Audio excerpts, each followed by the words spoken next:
horizon on the basis of the concept itself. Populism is most of the time it was drawn from the leadership, impact of leadership, effect of leadership. All such things came out as a part of the events that were observed through history, through the current events that we have now across countries, across within the country, and so on. But given that it's a core subject, it means that one voice reaching several millions. It means also that people accept and people are aware one person speaks to them and reach them. Populism also means having definite intentions of unifying people, institutions, societies, and it's also, in a way, key element in image building. Given that populism has all these as a part of its core effect, as a very core variable, businesses need populism in terms of acceptance of their products and services of a large volume of population. Ultimately, it's the reach that matters and connects populism. And acceptance of a product of a company has its broader base of its manufacturer, brand, volume produced, production processes, and quality. Best of the product may not be accepted unless it goes through the core as effect of populism. That means even if it's a very ordinary product, the way it is presented matters. I mean, this speaks a lot about what we talk in marketing. But businesses make a lot of effort, spend money, build their leadership, build their brand, build several things connected with what is known as its own monopoly. That's essential. And more important, businesses always tries to dominate on the basis of the ownership of the product they have or the intellectual property they have of a product. A business, when it produces a product, for example, it announces it, it samples it, demonstrates it, finally reaches people to enable the purchase, repurchase, and continuously purchase it if it's a lifestyle product. And depending on the frequency of purchase and repurchase, it helps the company to stabilize its production, produce its own varieties later and variants, and introduce an updated product from time to time. But what's important for us is to understand from the end user point of view, what it means, what populism means for us in marketing. Populism means for us in marketing maybe in terms of one, deriving its utility, two, its expansion, three, drawing continuously from outcomes and moving towards expansion from domestic business to global business. That means a company can expand its own hegemony from domestic to international arena on the basis of how popular it is, how populism it has inducted into its own system, and how it has positioned itself in the minds of the consumers. Ultimately, populism and reach will lead us to a success story. There are many such success stories, but more important is how this concept works there is the one that is the area of study now, or area of research now. This is for sure. If a company gains a position by its performance in terms of creation of value, the value creation itself connects it with the end user. At the same time, there's a problem of what is known as time as a trend variable here, which have impact on the product life cycle, on the production life cycle, on the end user cycle. When the end user cycle changes, you find products and which variants get connected. But what's important for us is the way a product reaches end users at the domestic level, at the transnational level, at the multinational levels in terms of reaching several nations and reaching global level and so on. There are many companies, many products associated with such kind of issues we have. Recently, when I went through the mail, I found a very interesting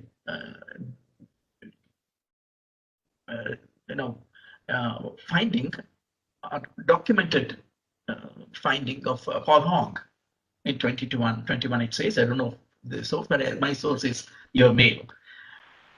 Here, Paul Hong identifies 6 Q variables. I call them Q variables because these are the variables drawn from a research domain or a driver or processes or outcome or transition or of a theme arbitrarily drawn by observation. Anything that is arbitrarily drawn by observation, we call it a set of Q variables.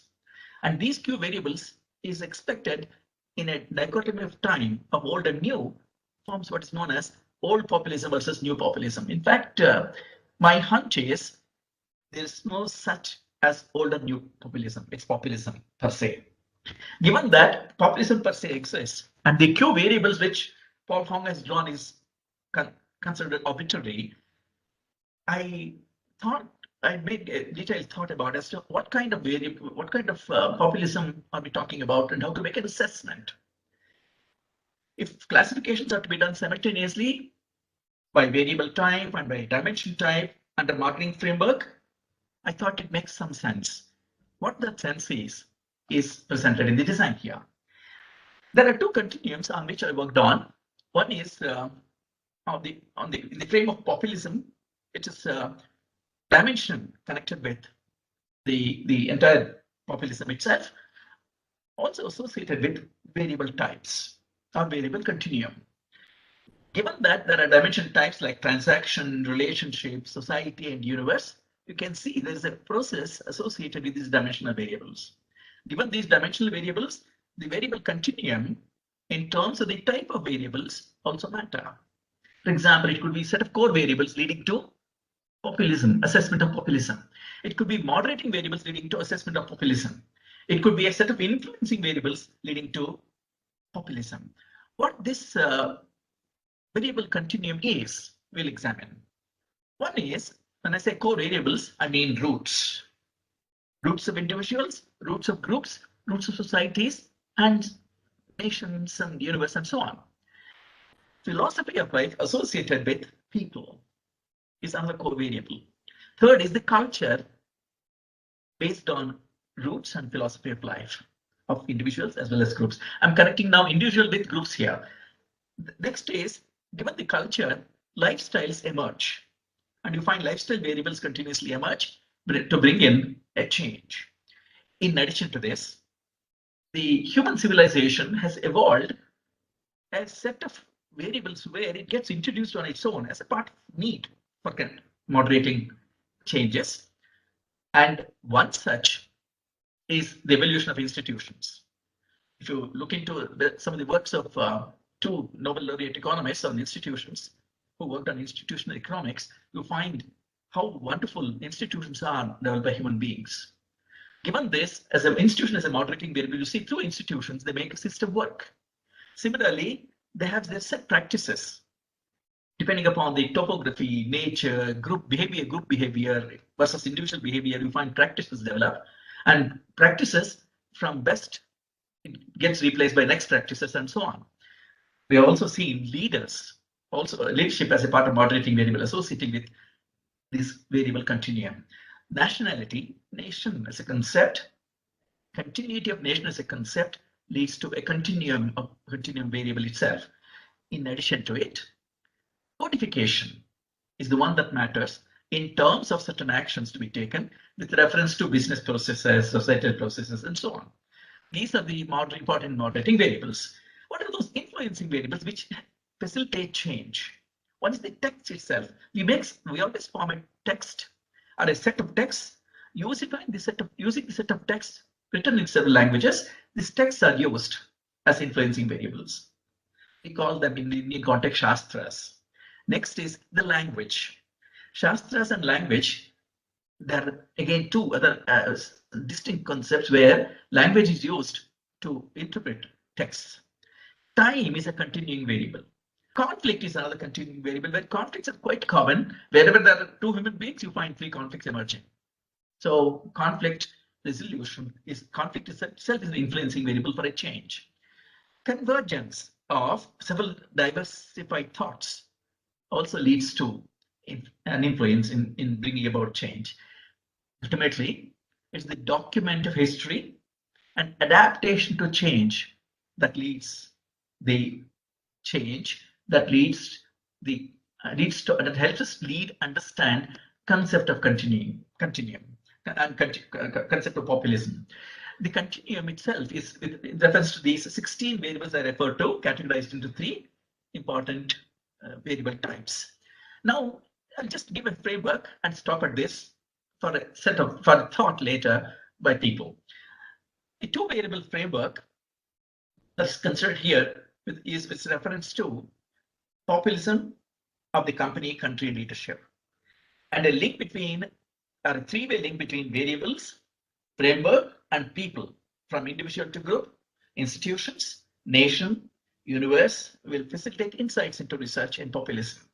An idea of sustainable populism can be derived from the findings of any study that we do. There are some select local domestic companies to be in for a detailed study. Some global companies and some local companies have been identified here. For example, in Indian context, is Tata's, Birla's, Ambani's, Indian Railways, Indian Postal System, and an institution like National Highway Authority of India, constitutionally established, Infosys, Wipro. These are some companies we can make a case study and then generalize this concept of populism and understanding the meaning of populism in the context of business.